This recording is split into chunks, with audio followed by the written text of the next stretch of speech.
Bonjour, assalamu alaikum, bienvenue pour cette nouvelle émission de Halal ou Haram. Alors aujourd'hui nous allons aborder un thème très important, un thème du moment, l'écologie. Alors pour cela, je suis accompagné de Monsieur Omar, assalamu alaikum. Wa alaykoum salam. Comment allez-vous? Alhamdulillah. Alors l'écologie, Monsieur Omar, je ne vais pas vous demander si l'écologie est halal ou haram, mais je vais vous demander justement, est-ce qu'un musulman doit être un écolo? L'écologie, c'est une matière, c'est une discipline où on insiste beaucoup sur le respect de l'environnement. Et l'une des caractéristiques du musulman, c'est qu'il recherche la paix en toutes choses. Et pour pouvoir être en paix avec son environnement, il faut être un peu écolo. Mais comme dans tout, pas d'abus. Il ne faut pas être un extrémiste dans l'écologie.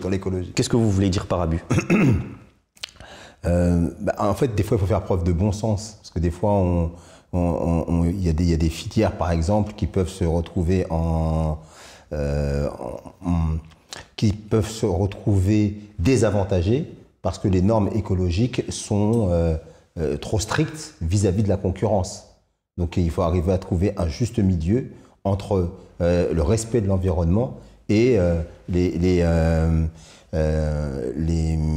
considérations vitales des agriculteurs notamment. Parce que des fois, il y a souvent tout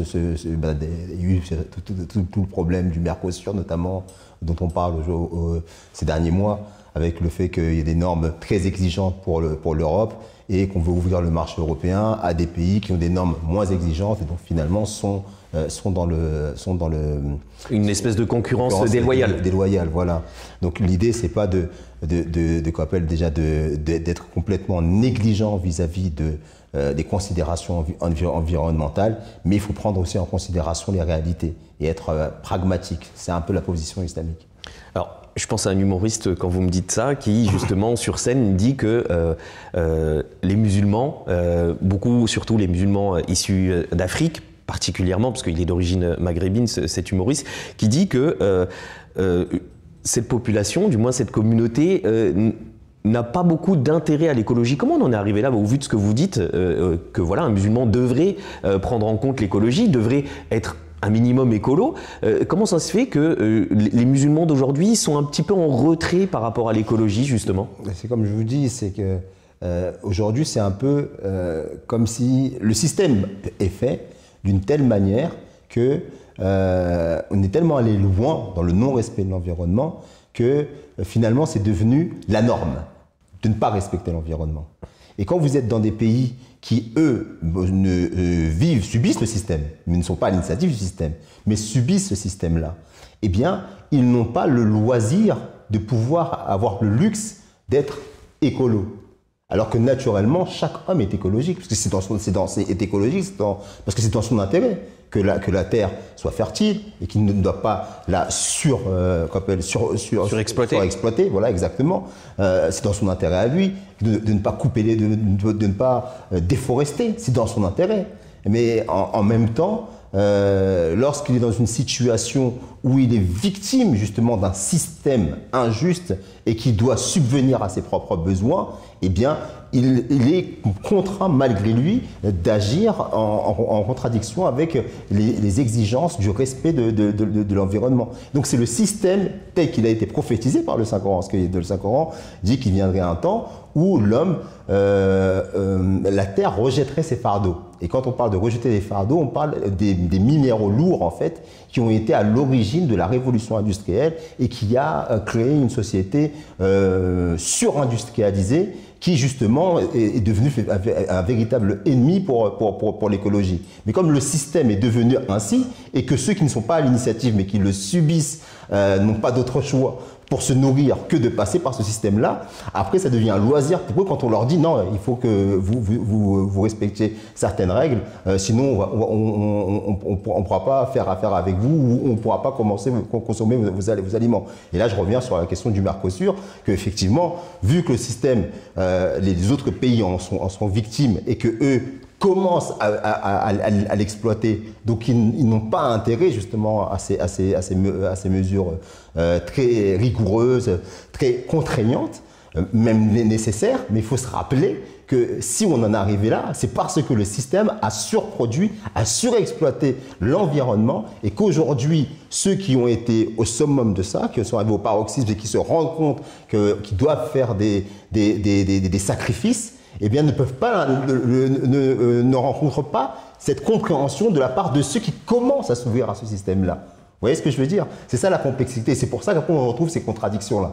Mais sinon, si on revient sur l'histoire de l'islam, regardez le saint prophète Mohammed qui disait que même en temps de guerre, il était interdit de couper des arbres.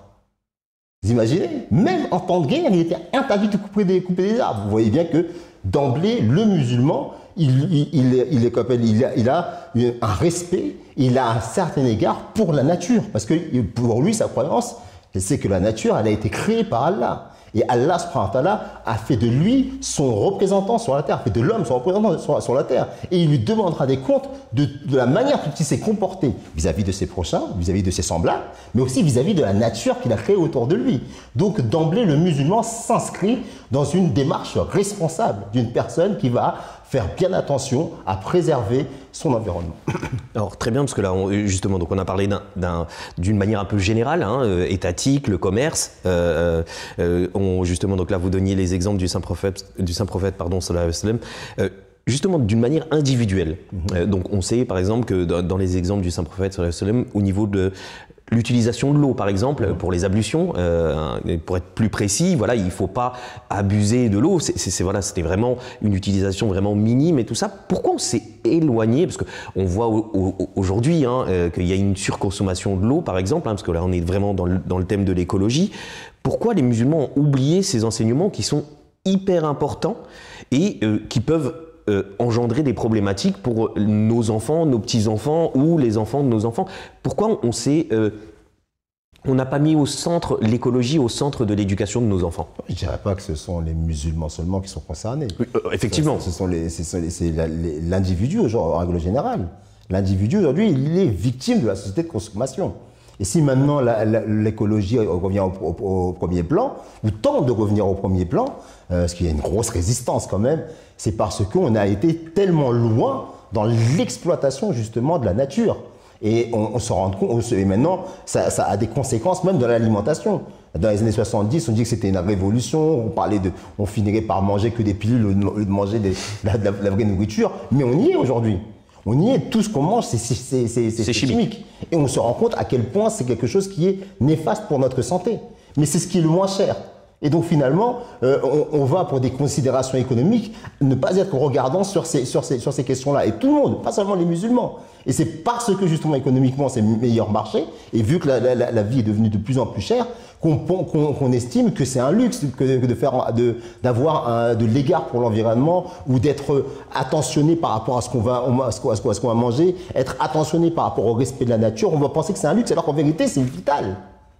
C'est vital. Et les conséquences sanitaires dont on est victime aujourd'hui, eh bien, nous rappellent constamment que ces questions-là, en réalité, sont vitales.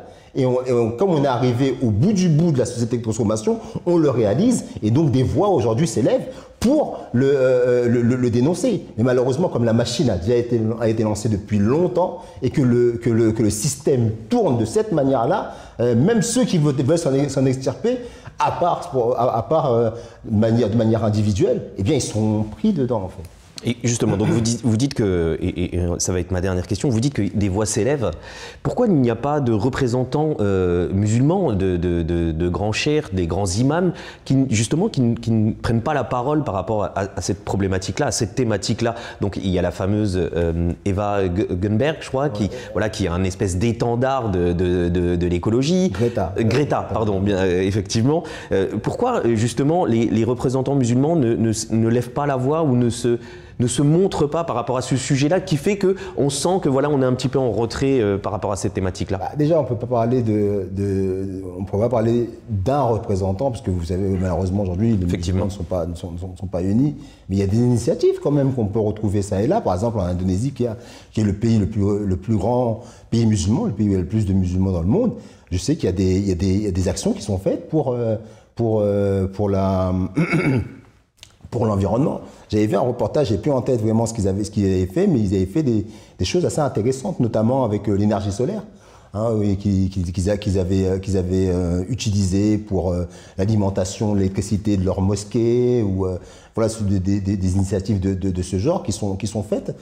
Ça est là, parce que, encore une fois, cette question écologique, elle est de plus en plus vitale, puisqu'on a tellement été loin dans la surexploitation de la nature que musulmans ou non musulmans, tout le monde est concerné aujourd'hui, et il y a des tentatives dans tous les pays pour essayer d'apporter une solution à cela. Mais malheureusement, les mentalités ont tellement été imprégnées par la surconsommation que les résistances sont encore beaucoup plus fortes que cette volonté de se départir en fait de ce mode de consommation, parce que c'est pas tant la question de l'écologie, mais c'est la question du système, c'est la question de la légitimité du système aujourd'hui.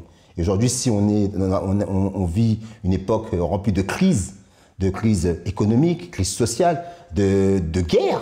On est dans plusieurs parties du monde, c'est la guerre. On parle même d'une guerre mondiale qui ne dit pas son nom. Tout ça, c'est lié justement à un système qui était biaisé à la base, un système consumériste où l'homme n'était pas central, mais il est considéré comme une marchandise, et où l'intérêt, c'est le profit et non pas le bien-être commun. Merci beaucoup, merci de nous avoir suivis. Donc voilà, n'oubliez pas de faire attention à notre terre, de faire attention à notre eau. Et à très bientôt, Inch'Allah. Salam alaikum.